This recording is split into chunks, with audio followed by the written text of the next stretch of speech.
Thank you, Mr. Secretary, and good morning to all of you. One of the Justice Department's top priorities is to protect the United States from threats to our national security. Therefore, I want to discuss 2 points. First, the national security basis of this order, and second, the Department of Justice's role in defending the lawful orders of the President of the United States. First, as President Trump noted in his address to Congress, the majority of people convicted in our courts for terrorism-related offenses since 9/11 came here from abroad. We also know that many people seeking to support or commit terrorist acts will try to enter through our refugee program.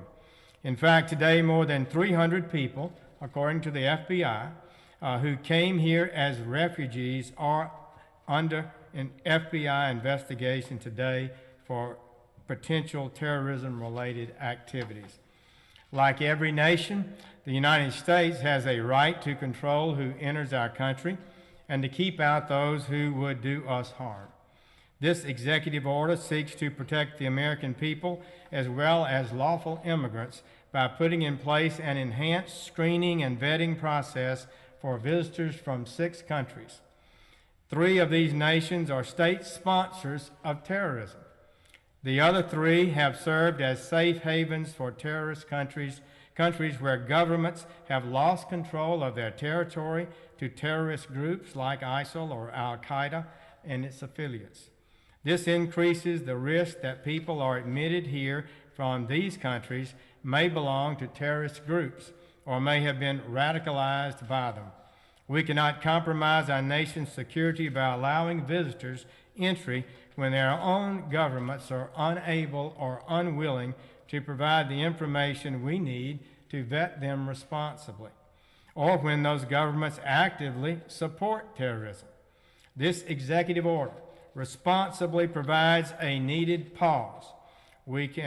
So we can carefully review how we scrutinize people coming here from these countries of concern.